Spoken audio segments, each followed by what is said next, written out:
Vamos. Muy bien, muchas gracias que han venido. Bienvenidos a todos. ¿Qué vamos a hacer? Este es un programa de la sociedad civil. Normalmente los políticos tienen agendas, los lobbyistas tienen agendas, pero la sociedad civil, ¿qué quiere de los políticos? Son ustedes los mandantes que ponen las preguntas. Tenemos activistas y todos. Y vamos, una edición más, hoy con Guillermo Lasso, de Me Acuesto con la Banda.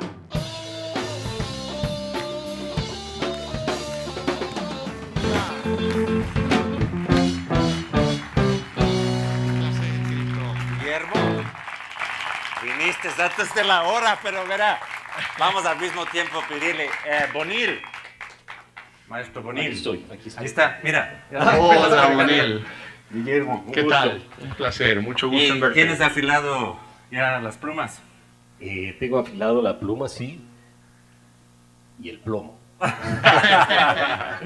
Muy bien. Muy bien. Bueno, Yo vine entonces te vas a sentar. Yo vine con chaleco antiplomo. caramba, entonces voy a sentar más cerca. Muy bien, muy bien. Guillermo, Gracias. vamos otra vez con la banda. Siéntate.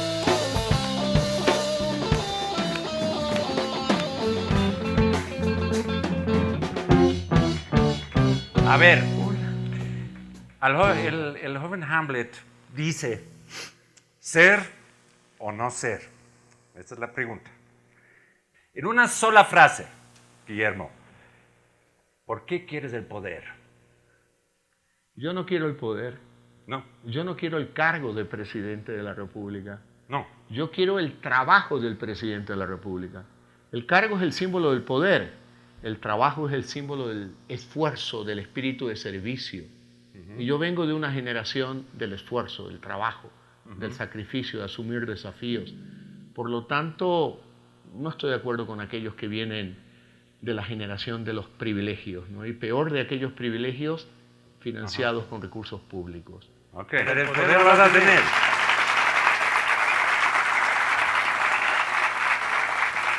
Bueno, Hamlet también dice, es más noble sufrir en el espíritu las ondas y las flechas de un destino atroz, que hasta ahora no te ha tocado, pero...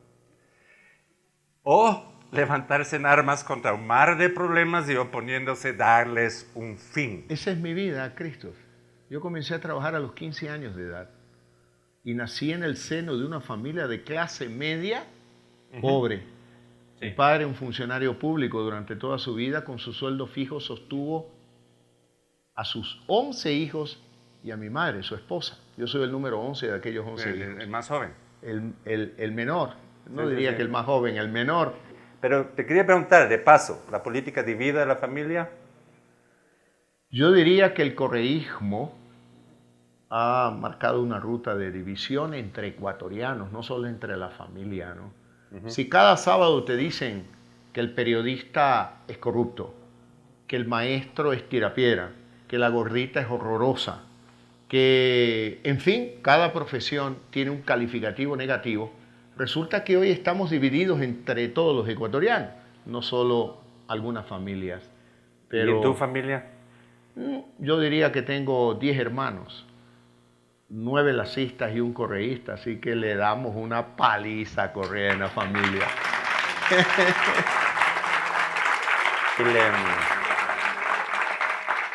Leí en el libro Cartas a mis hijos, en la contratapa dice, en un momento dado, Guillermo Lasso levantó su cara de las cifras, miró para arriba y empezó a descubrir el país, ¿no?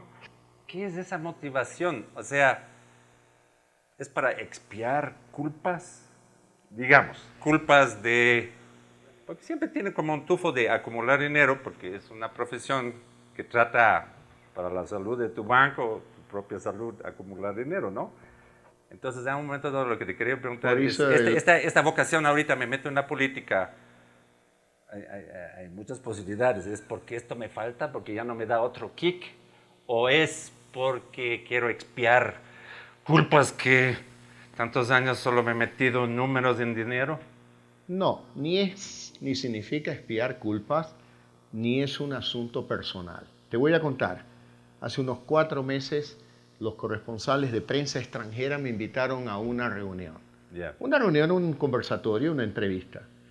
Y uno de los corresponsales de prensa extranjera me dijo, oiga, todos los ciudadanos de Latinoamérica dicen que están cansados de los políticos, que están aburridos de los políticos, que no creen en los políticos. ¿Qué tiene usted que decirle a ellos? Y yo le contesté que tienen razón. Si yo también estoy cansado de los políticos. Por eso dejé mi actividad profesional, mi vida, de alguna manera, mi vida privada. ¿Para qué? Para poder entrar en una buena política, en aquel servicio público que dé respuesta a los ciudadanos. Porque yo también me cansé de los políticos, Christopher. Y el chip de banquero y el chip de político son 2 chips diferentes. Ve. O sea, ¿usted cree que la política es como un ejercicio de alta gerencia? No, en lo absoluto. Es totalmente distinto. Tú no puedes concebir a la sociedad como una empresa y al presidente como un gerente. Eso es un error, absoluto error. En una sociedad, en primer lugar, hay diversidad de todo tipo. Diversidad desde el punto de vista racial, diversidad desde el punto de vista profesional, diversidad geográfica, diversidad regional. No, claro. Porque una es la visión desde el escritorio del banquero y otra es la visión desde las calles, desde los campos, desde la zona urbana, desde la zona rural, desde la pobreza. Pero hay una forma en el cerebro de organizarse, ¿no? Y cuando uno tiene más de 40 años siendo banquero, yo digo, hay el estilo gerencial.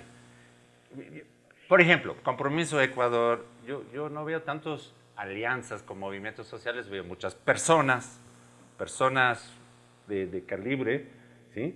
Pero ahí me pregunto, el Guillermo Lasso, que ha sido un luchador muchas veces solo, que a veces se ha salido de la asociación de bancos en un momento, de otros, y tiene esta cosa de lobo solitario a ratos, de hacer, ¿cómo está con las alianzas? Porque eso es algo de los políticos. A ver, Christoph, tú tienes enfrente tuyo y todos los que han venido a 8:30 hoy en la tarde tienen a un ser humano. La profesión no es sino la camisa que llevas puesta. Lo de fondo que hay atrás de esa camisa celeste es tu cuerpo. Esa piel que siente, ese corazón que quiere, que ama, y ese pensamiento que es capaz de buscar, de crear soluciones para los problemas de la gente. Enfrente tuyo está un ser humano, Cristo. Y enfrente mío está un ser humano, Cristo. ¿Acaso que yo nací? Tú no naciste con... Tu padre era banquero, ¿no es verdad? Me has contado. No era banquero, era economista, trabajaba... En el Dresdner Bank. Sí. Bueno, eso es ser banquero, ¿no? En alguna medida, ¿no? Pero y no trabajaba era jefe también. en el banco como usted. A ver. Pero yo no nací jefe de ningún banco. No, yo sé, usted subió. Última pregunta de este segmento, porque aquí somos varios segmentos, es me dicen que usted tiene miedo de subir a los caballos. ¿Quién te ha dicho rodeos eso? montubios tiembla a veces. Entonces, el poder, este estado ecuatoriano es como un potro, chúcaro, ¿no? Caballo salvaje que usted va a montar. Me pregunto, ¿cómo lo va a hacer? ¿Cómo lo va a hacer? Con tantas, mira, 10 años de Correa, burocracia correísta, su amigo Rodas, que se demoró 2 años en más o menos apoderarse del municipio de Quito después de 4 años de Barrera.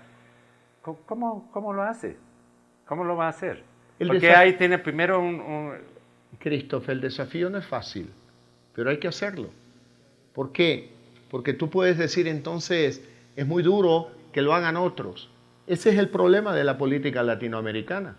Por eso es la decepción de los malos políticos que al final del día se trepan en el potro, como tú lo dices, solo por ambición de poder, no por ganas de servir y solucionar los problemas. Okay. Por ejemplo, a lo largo de 40 años de trabajo, yo he creado empleo en el sector privado, 100.000 empleos por lo menos, y he sacado adelante muchas empresas, no solamente en el campo privado, sino también en el campo cívico, por ejemplo, el terminal terrestre de Guayaquil. Oh, sí, sí, Cuando sí, el sí. alcalde tenía mi número de teléfono celular, él me llamaba, él mismo.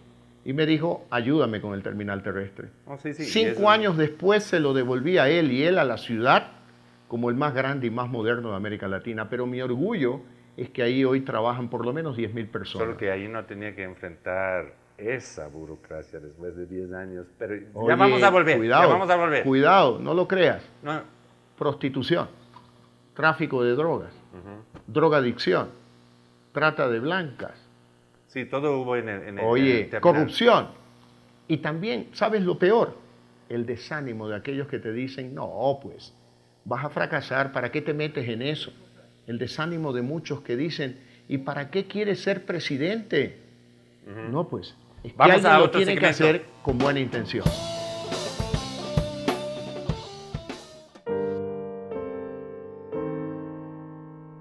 Ha sido muy difícil tener que ver cómo paulatinamente se ha ido destruyendo lo que durante muchísimos años pues, otros colegas y el pueblo ecuatoriano en general construyeron para que podamos tener libertad de prensa y expresión. Llegar al punto de que perdimos ese derecho en un levantamiento de manos y ahora es un servicio público es algo a título personal muy frustrante. Si alguien me pregunta por qué sigo aquí, es porque yo creo que estoy absolutamente consciente de lo que es este trabajo, esta noble profesión, de lo que podemos hacer, de la madera de la que estamos hechos, que no nos van a dejarnos vencer, no nos van a vencer.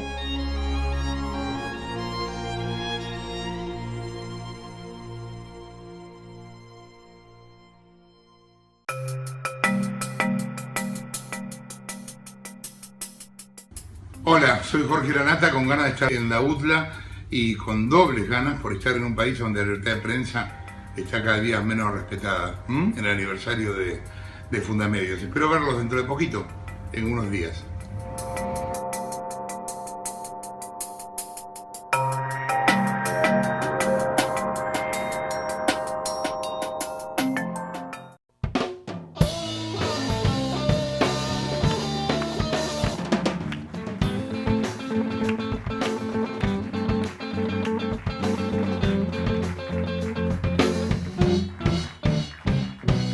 Vamos a otro segmento que es Vox Populi. Vamos. Este segmento escuchamos lo que dice la gente en la Encantado. calle sobre Guillermo Lasso. A ver. Que ha trabajado en la banca, que es de oposición, que, bueno, o sea, básicamente que él quiere fomentar el empleo, quiere fomentar igual la inversión en el país. Candidato presidencial. Algo que es banquero y que ha trabajado muchos años en la banca principalmente. Lo vengo viendo desde que se lanzó a través de el Banco del Barrio, que fue su promoción primera, fue una estrategia, ¿sabes? Eso. Entonces la gente lo conoció porque él allá metido en su banco, más a los clientes que le iban a prestar plata, él no conocía a más. Yo trabajo con chinos. Entonces sé que es amigo de uno de ellos. Que es un excelente empresario, que es un chuquero. Que no le quiere mucha gente, por eso del feriado bancario, tanta huevada. Que no sabemos si puede ser un buen presidente o malo, pero más malo que bueno. Sé que tiene un gran porcentaje de candidatura a la presidencia, tiene opción de ganar. Aparte de eso, también sé que no tiene título universitario, sé que solo tiene título de bachiller. Bueno, si es que él está decidido a ganar, que lo gane, pero que haga las cosas bien.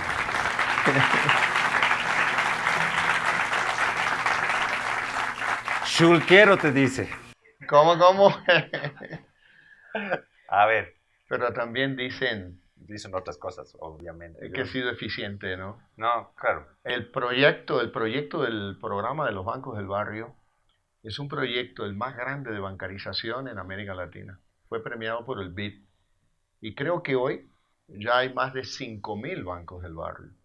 Y es una alianza que promovió la bancarización en Ecuador y que llevó el banco a zonas rurales, a zonas urbanas, a zonas perimetrales, que dio seguridad, que le genera negocio para aquel dueño de la tienda, que además ya no solo vende colas, galletas, cigarrillos, sino también servicios bancarios, y gana por eso, y vende más. En el caso que llegas a ser presidente, ¿no? Es muy improbable que vas a tener una mayoría, ¿no es cierto? Como está con este lindo sistema del método de Hunt, para poder lograr lo que quieres lograr, va a ser una de las grandes tareas.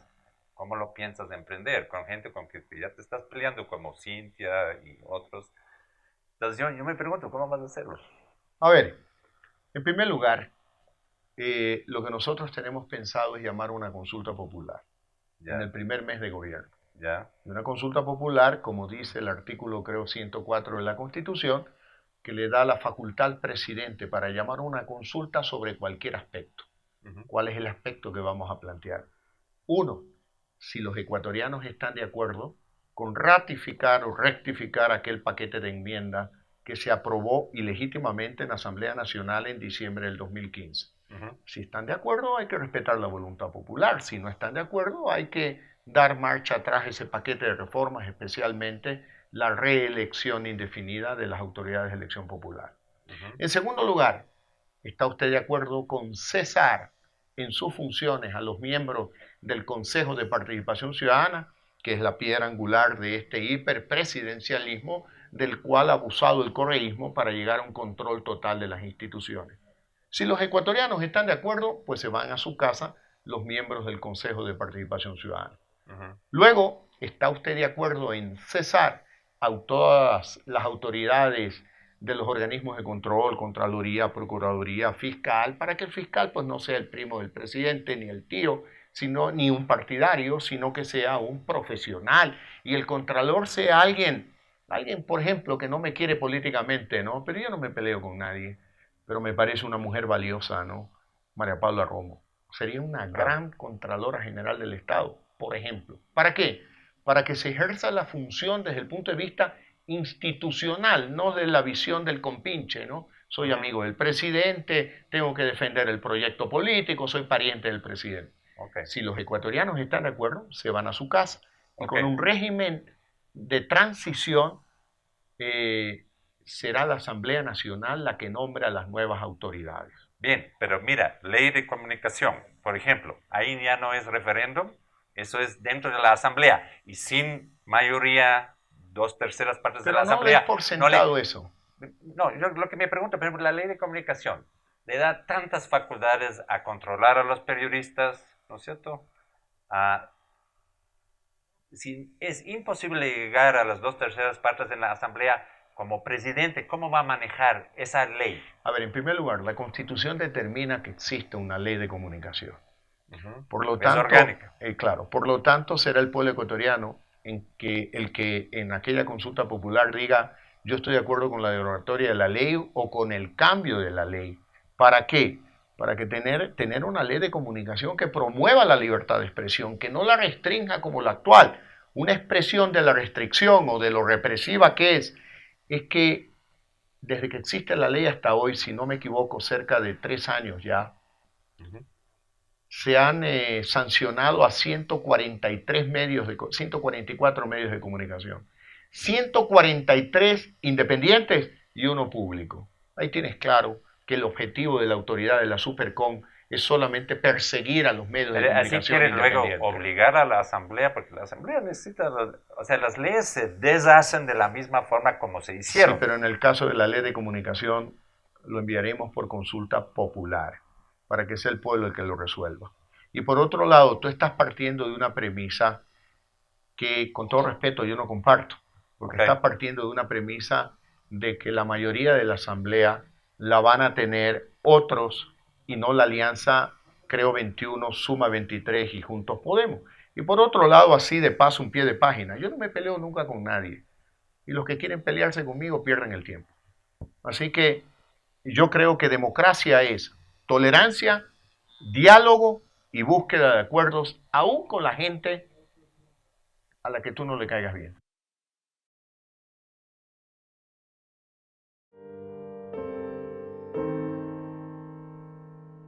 Yo creo que durante estos 10 años lo que ha habido es un intento concertado desde el Estado para criminalizar el disenso, para convertir a todos aquellos que no están de acuerdo con la verdad oficial en seres no deseables para la sociedad, en una suerte de criminales que deben ser castigados por la sociedad.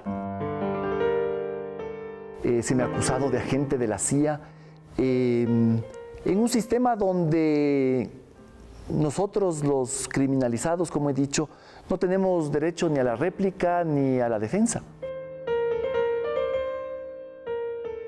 Creo que a veces no somos tan valientes como nos dicen, sino que simplemente somos seres de carne y hueso que tenemos un terrible e inmenso miedo a quedarnos callados y traicionar así nuestra humanidad.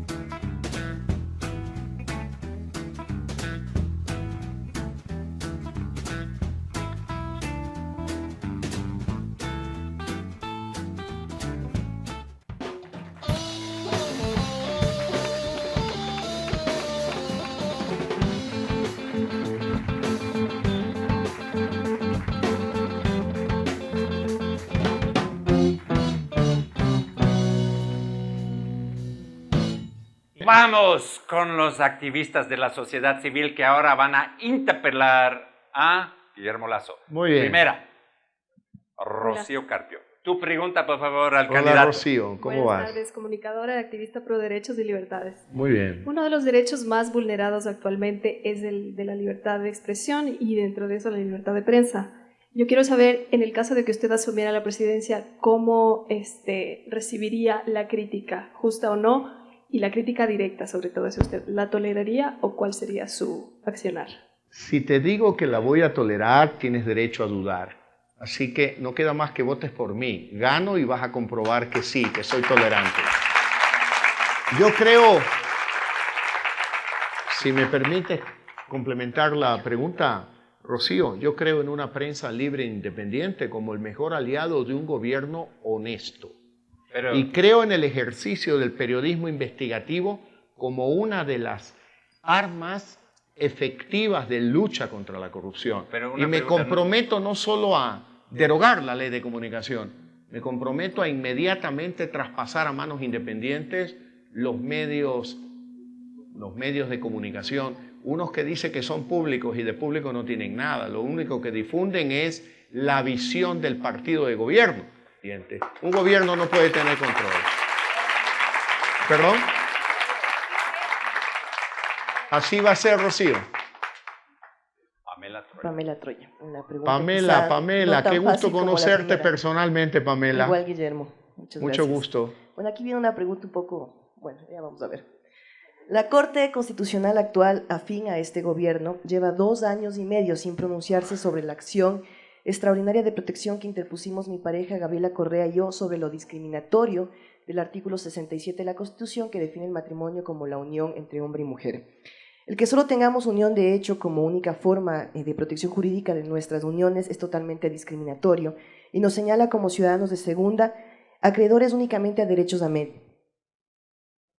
Yo creo que el matrimonio es entre hombre y una mujer y tiene una función fundamental, la procreación. Lo dijo usted en octubre en el programa Políticamente Correcto de Coavisa y luego remató diciendo que lo políticamente correcto es defender los principios que uno cree. Lo que me daría a entender de que si usted es presidente, gobernará haciendo que su propia fe se convierta en la política pública de su gobierno y con ello obstaculizando el avance de derechos para las poblaciones homosexuales. Quiero equivocarme, de verdad, quiero equivocarme de mi premisa y por eso le pregunto.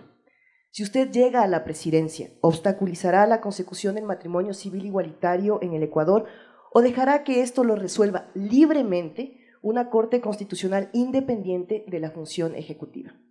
A ver, Pamela, yo creo que tu pregunta realmente son dos en una. En primer lugar, yo he sido también víctima de la Corte Constitucional.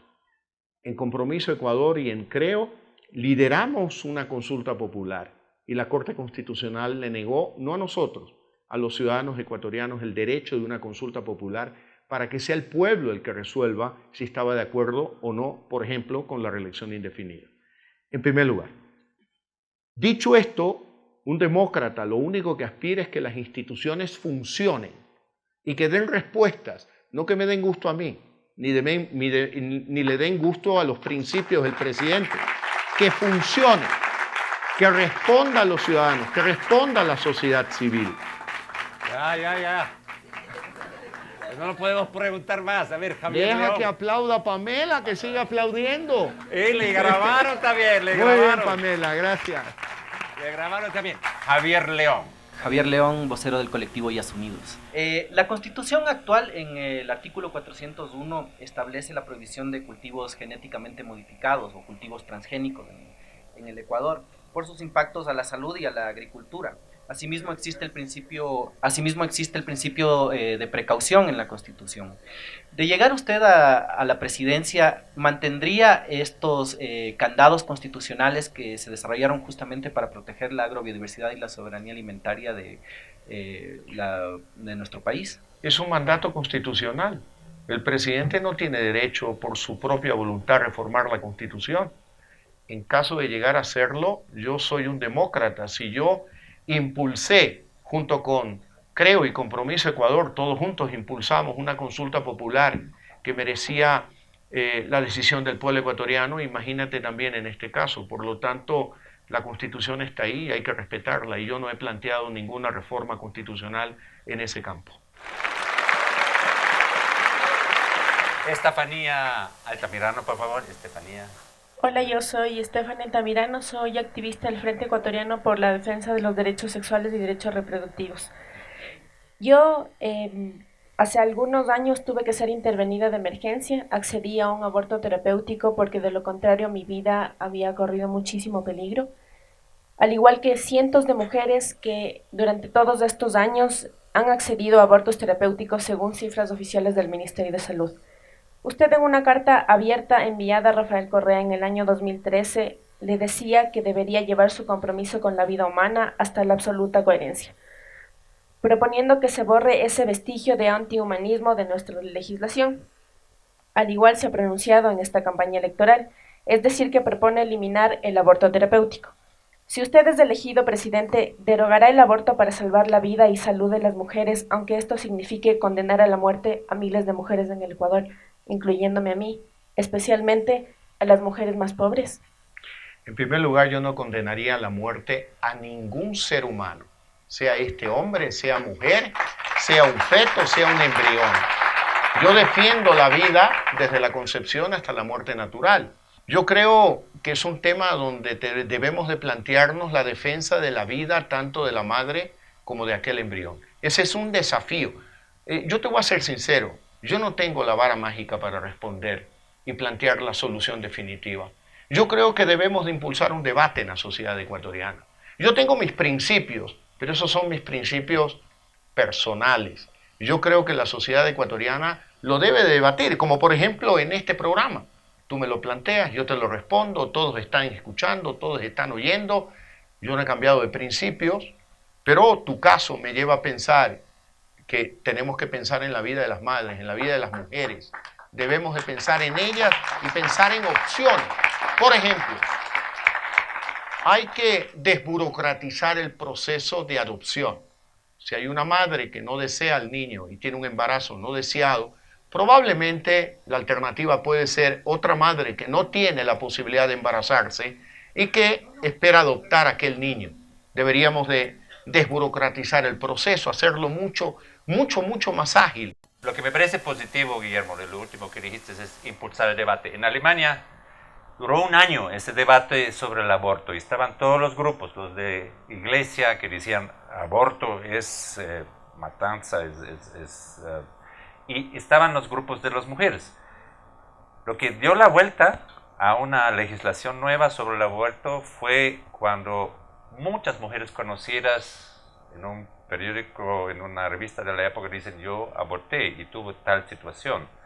En Ecuador se estima más o menos 60,000 mujeres que abortan, ¿no? Y es decir, sin protección, sin seguimiento médico, el problema, hacerse loco del problema, no se resuelve. Esa no es la solución. Cerrar los ojos y dar la espalda a los problemas no es la solución. Claro. Y yo creo que el debate no es entre religión y mujeres. Yo creo que también hay que introducir elementos de la bioética, ¿no? Y escuchar opiniones que no necesariamente nacen en la trinchera ni de lo ideológico, ni de la religión, ni de lo espiritual, sino que nace dentro de la bioética. Yo probablemente, yo defenderé los principios en lo que creo y expondré en ese debate mis ideas, ¿no? Yo defiendo la vida desde la concepción hasta la muerte natural. Para crear el debate. Claro, dentro del debate yo aportaré con mis ideas. Y la verdad, apelaré también a la orientación de aquellos especialistas en temas de bioética para poder contribuir a este debate. Okay. ¿No?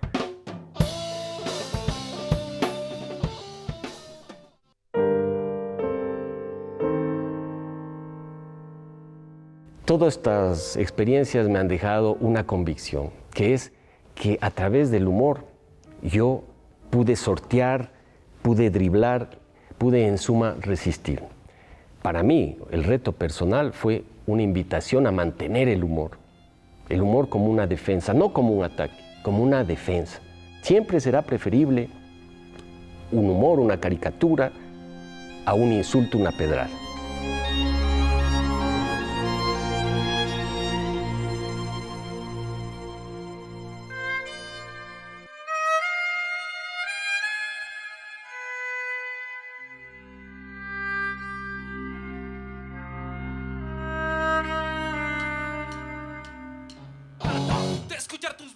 Siempre fingir que te escuchaba y nunca viste cuánto te odiaba hasta que quedaste botada.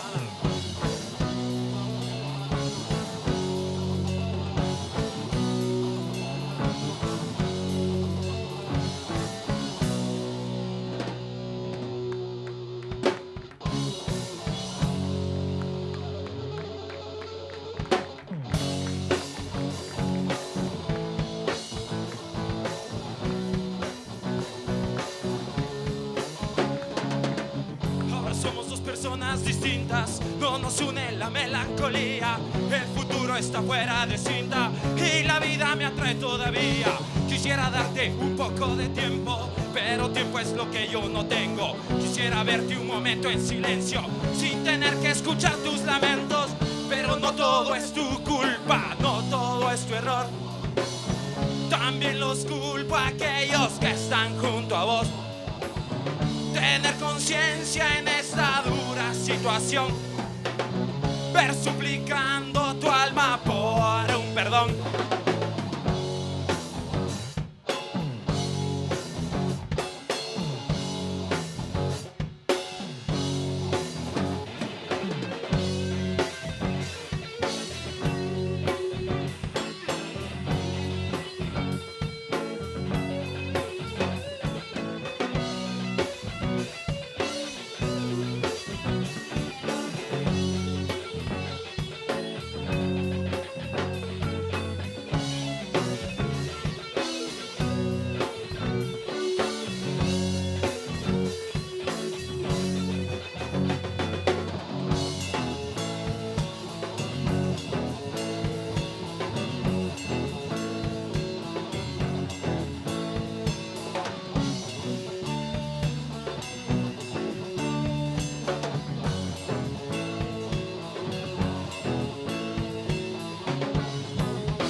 De escuchar tus mamadas y siempre fingir que te escuchaba y nunca viste cuánto te odiaba hasta que quedaste botada.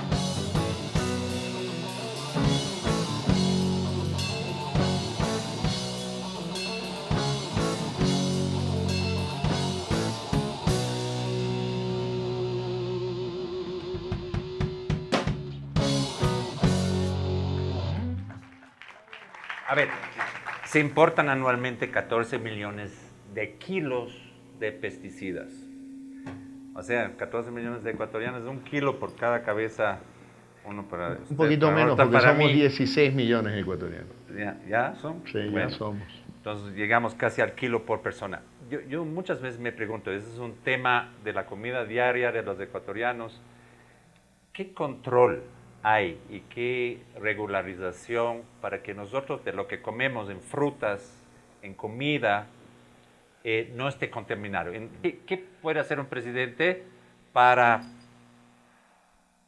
preservar la salud? Bueno, a eso me iba a referir. En mi opinión, más que controles del Estado, lo que hay que difundir a todos los agricultores ecuatorianos que los productos orgánicos a nivel mundial, por ejemplo, el banano tiene un precio más alto si es un banano orgánico. Y ya se produce banano orgánico en la provincia del Oro, en el Ecuador.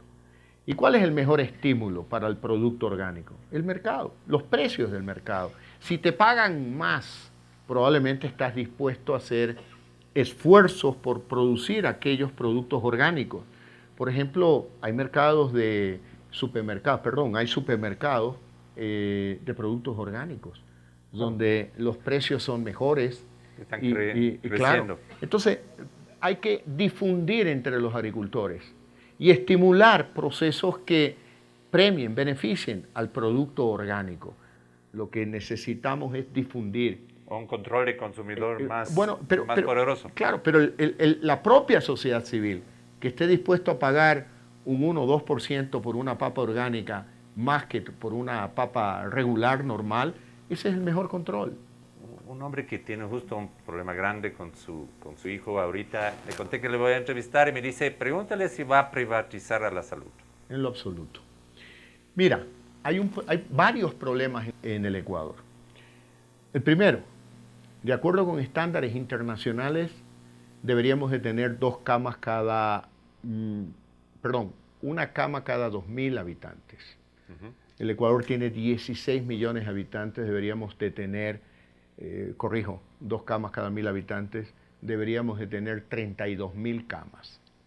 Y tenemos, claro, camas en hospitales, en clínicas y hospitales, no camas en... Claro, no en la casa. Pues. Camas en clínicas y hospitales. Y tenemos solo 24.000. Hay un déficit de 8.000 camas en clínicas y hospitales. Luego, en materia económica, cayó el precio del petróleo. Alguien va a decir, bueno, el gobierno ya no tiene plata, así que no hay que construir hospitales. Y yo digo, no, yo no me voy a quedar con los brazos cruzados mirando ese drama de familias en muchas ciudades del Ecuador en la vereda con su familiar enfermo y no tiene una cama en un hospital. Eso es inhumano. ¿Qué tenemos que hacer? Una ley de zona franca de salud en nuestra propuesta para incentivar la inversión privada en salud, tanto local como internacional. ¿Cómo? Zona franca de salud.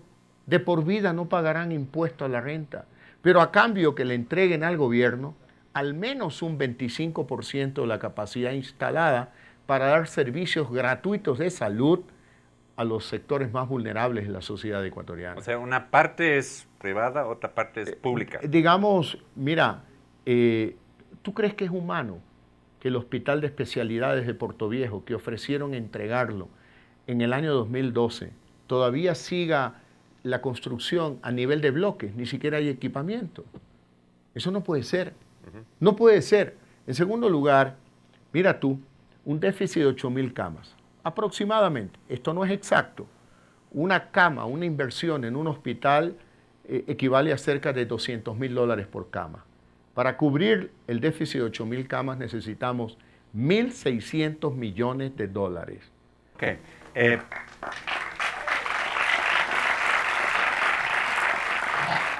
Vamos un rato a hablar de cultura. Todos, y le digo muchos de mis colegas, y me incluyo, vivimos situaciones económicas duras. Yo me pregunto, ¿ha pensado qué va a hacer en el sector cultura? Formalizarlo, institucionalizarlo. Pero tiene la ley de cultura promover, que institucionaliza. Pero la ley de cultura probablemente en nuestro gobierno vamos a tener que sentarnos contigo, con Mariana, con los que promueven el microteatro, con los pintores, con el patio de comedia, con todos los artistas, sin excluir a nadie. ¿Para qué? para discutir la ley de cultura. ¿Cuáles son los cambios que requiere la ley de cultura? En una línea, impulsar correctamente la cultura en el Ecuador, formalizarla, institucionalizarla. Pero ¿cómo A ver. Mira, si lo siguiente, tenemos que declarar zona franca de cultura a todo el Ecuador. Yo le pregunto a Mariana, ¿cuánto cuesta una entrada a un evento de 8.5? ¿Cuánto de los 4.80 te llegan a ti y cuántos se van al gobierno central o a los gobiernos locales? A ver, al gobierno local es el 10% de impuestos al espectáculo público que se ha mantenido y además los derechos, o sea, los derechos más o menos a una sala como esta le quedan $2 por bueno, cada... ¿sabes lo que yo quiero proponer? Con una reforma, creando la zona franca de cultura, que los $4 lleguen aquí a 8.5, no le toque nada al gobierno, ni nada al gobierno local ni central. ¿Por qué? De esa manera van a haber más Marianas en el Ecuador. Y vamos a tener un 8.5 no solo en Quito, sino en todo el Ecuador. En Montañita, por ejemplo. O vamos a tener en Guayaquil, o vamos a tener en Zapotillo. Okay. ¿Por qué? Porque sabes que todo el esfuerzo que tú haces llega a tu bolsillo y no lo tienes que compartir con los gobiernos locales ni el gobierno central. Que muchas veces, me vas a perdonar una palabra, no sé, nadie se va aquí a molestar. El gobierno muchas veces lo único que tiene que hacer es no joder y dejar trabajar.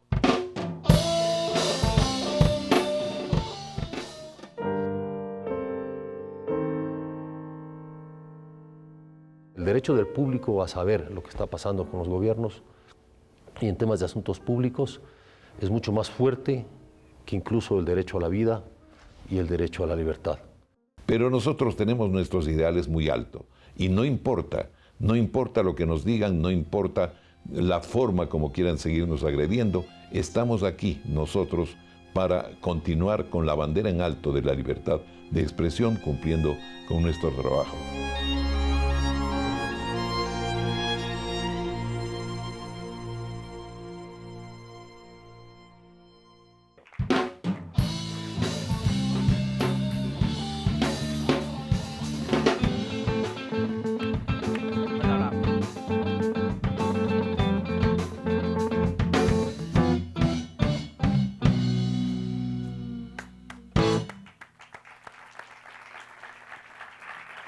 Siguiente segmento es fact-checking. Vamos a ver qué dice el candidato, si es cierto todo lo que nos ha contado aquí, o un poco como cambian los números y no son ciertos. Bienvenidos una vez más, amigos, a este chequeo especial para el candidato Guillermo Lasso en el programa Me Acuesto con la Banda. Arrancamos con una frase que fue pronunciada por usted durante su visita al Perú, en la cual afirma que Perú recibió 4 veces más inversión extranjera per cápita que Ecuador.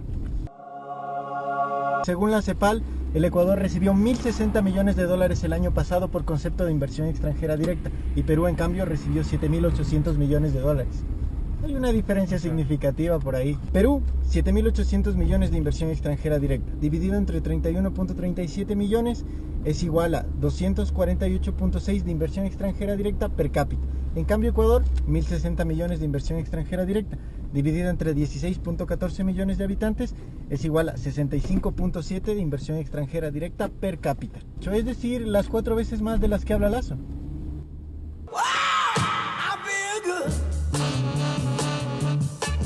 Vamos a pasar a una segunda frase que también generó calor en las redes sociales y en algunos medios.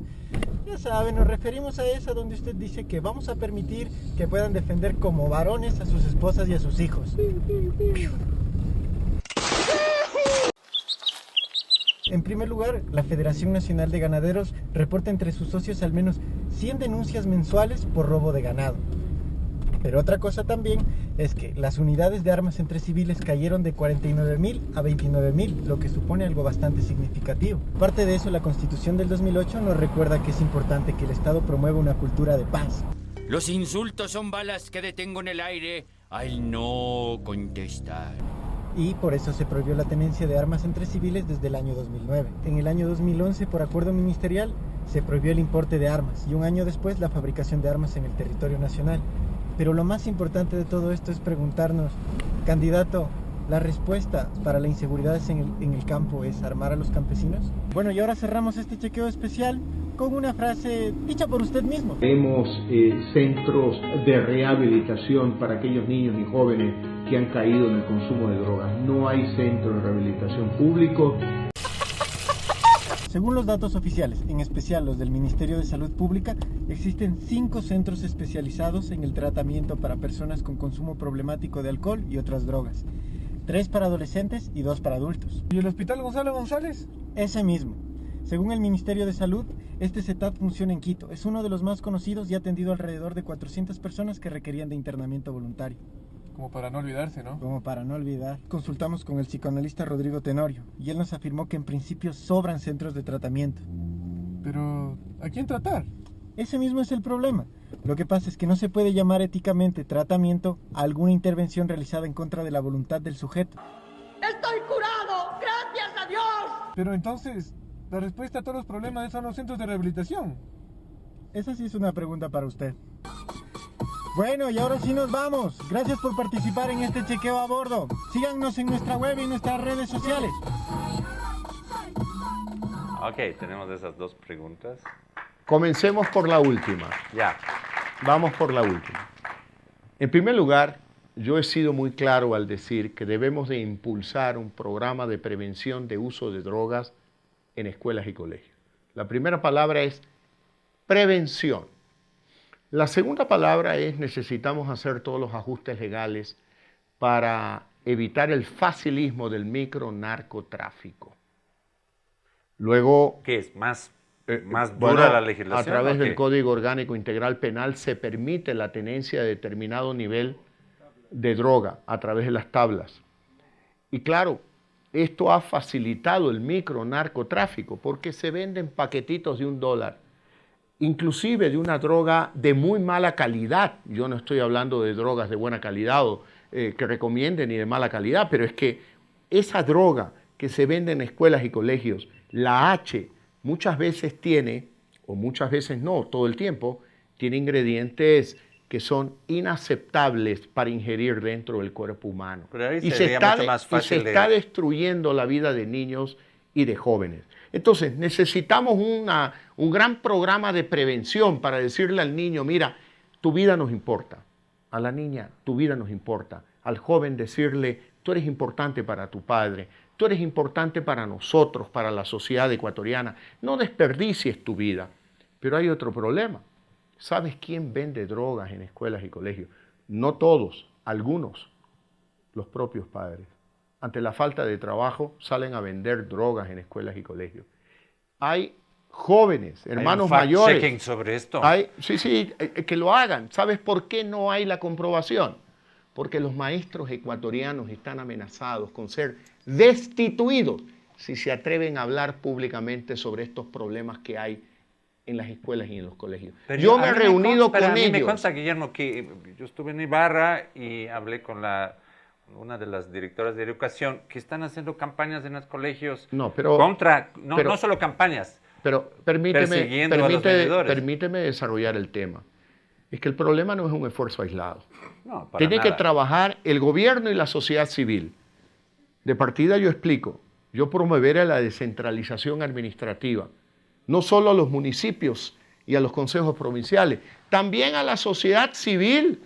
Yo no soy el Mesías prometido, yo no soy Capitán América, yo solo no voy a poder, necesito de todos ustedes, padres, madres de familia, la sociedad civil, fundaciones, para poder luchar contra el consumo de drogas. Pero primero es prevención, luego tienes reformas legales necesarias y luego yo sí quiero contradecir lo que acaban de decir. Lo de las armas. ¿Ustedes creen 5 centros de recuperación para 16 millones de ecuatorianos? Y ahí nos dice en el video que hay uno en Quito, que es maravilloso. Sí, claro. Y los jóvenes de Zapotillo, y los jóvenes de Santa Lucía, y los jóvenes de Libertad, y los niños de Santa Elena. Guillermo, son generalmente, perdóname, hijos de familias pobres que viven con $1 al día. ¿Cómo quieres que compre un pasaje en bus para venir a Quito y tratarse? No hay. Y me ratifico en lo dicho.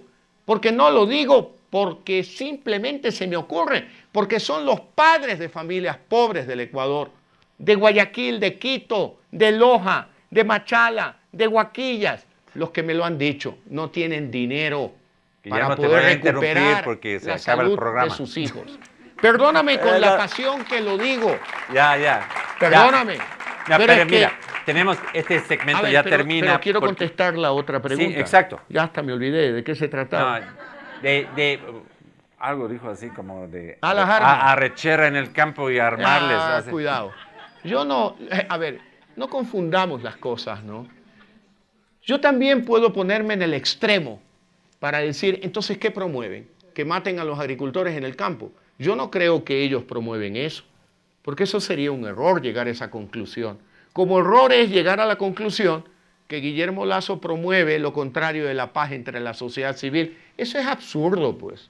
¿Cómo voy a atreverme a promover eso si yo defiendo la vida y considero como un derecho fundamental la defensa de la vida de todos los ecuatorianos?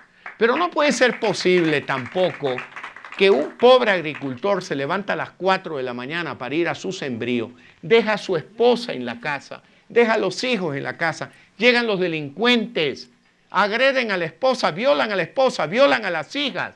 ¿No es verdad? ¿Y qué hace el pobre? Llamar al 911. ¿Cómo? Si eso es un servicio fundamentalmente urbano. Se demoran en llegar pues, 1 hora, 2 horas. Hasta eso, hasta le quitan la vida a él. Pues. Entonces, tenemos que discutir en la sociedad civil este fenómeno también. Porque hay que defender la vida de las adolescentes, hay que defender la vida de la mujer y hay que defender también la vida de los agricultores en el campo. Ok. O sea, son problemas que sobrepasan este espacio. Claro, pero porque es bueno que igual los uno debatamos. podía empezar otra discusión sobre legalizar drogas, porque mira, todo lo que es prohibido ha generado círculos de violencia Yo no alrededor, me niego. que se combaten el mercado criminales. Yo no me niego a debatir todos estos temas. Okay. No me niego a debatirlos. Y yo creo que felicito a Mariana, te felicito a ti por este programa. Y ¿sabes lo que desearía? Y es demostración de que aquí no hay prensa libre. Este es un programa de calidad, mi querido Christoph. Qué bueno. De calidad. Gracias. Hay que sacarle el jugo a los políticos. Que nos cuenten, que demuestren su personalidad, que nos cuenten sus pensamientos, sus principios y que ustedes decidan por quién votar.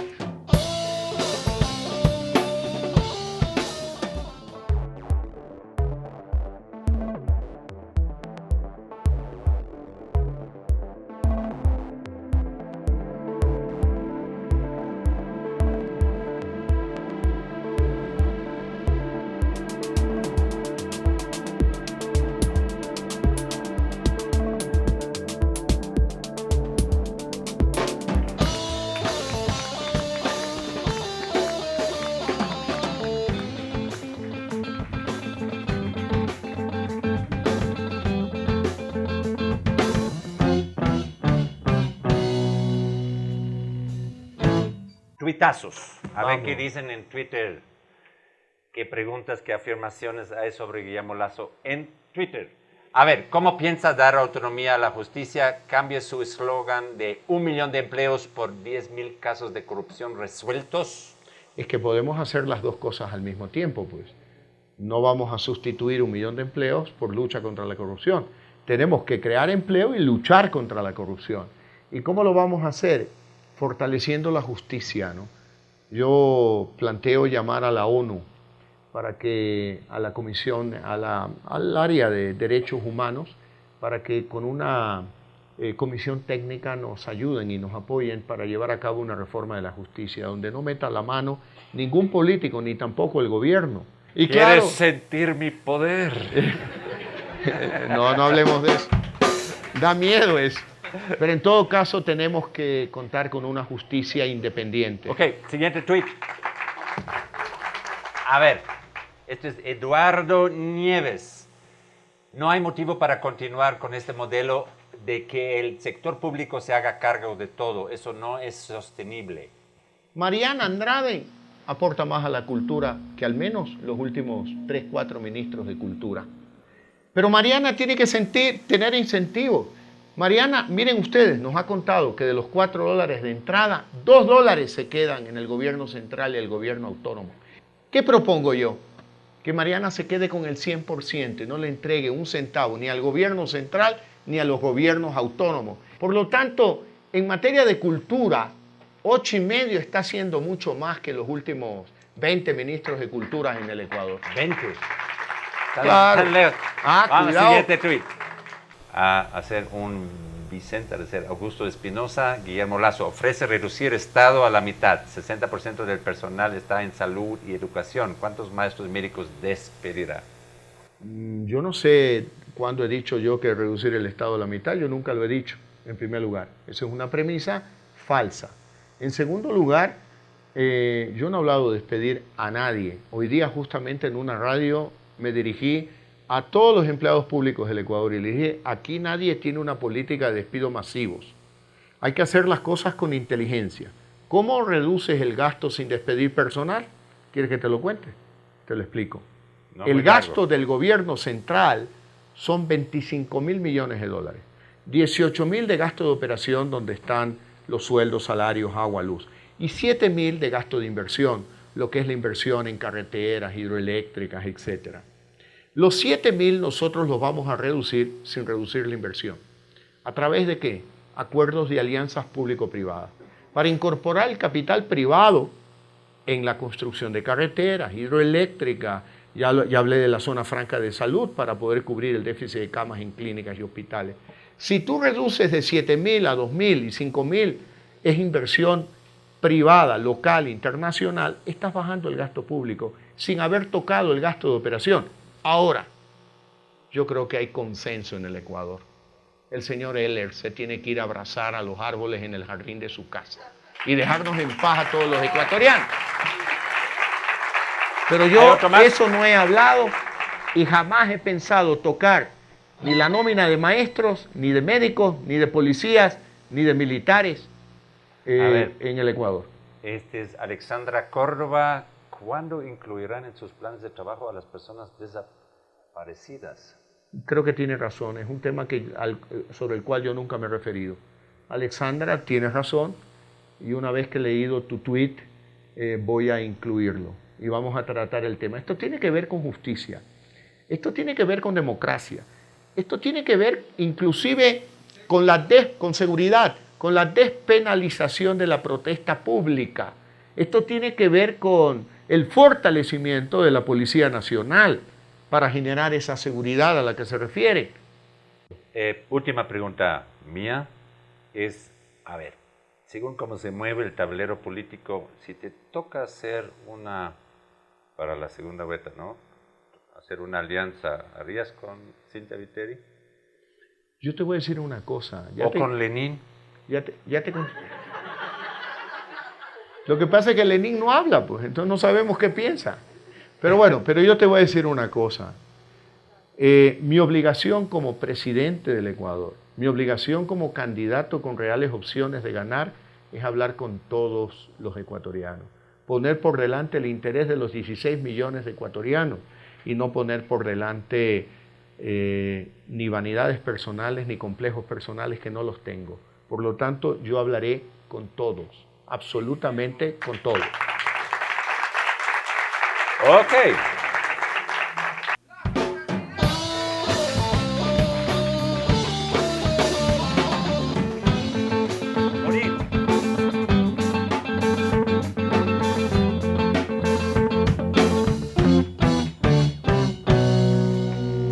A ver, Bonil. Más rápido se cae un presidente que un caricaturista. Bueno, en realidad es muy difícil hacer una caricatura, ya les he dicho en otras ocasiones, muy rápido, en 1 hora. Pero aquí yo quisiera, es posible tener un comentario tuyo, pero casi es un enigma, o digamos vemos ahí que un lazo frente a un enorme nudo, el nudo de la corrupción, que es el panorama con el que tienen que enfrentarse todos y que no sabemos cómo. Y una última que era un boceto que ese es un recuerdo para... Gracias. Ese no es para mí. Sí, también una muchas advertencia, ¿no? Gracias. Para la casa. Esta vez te voy a apoyar a ti.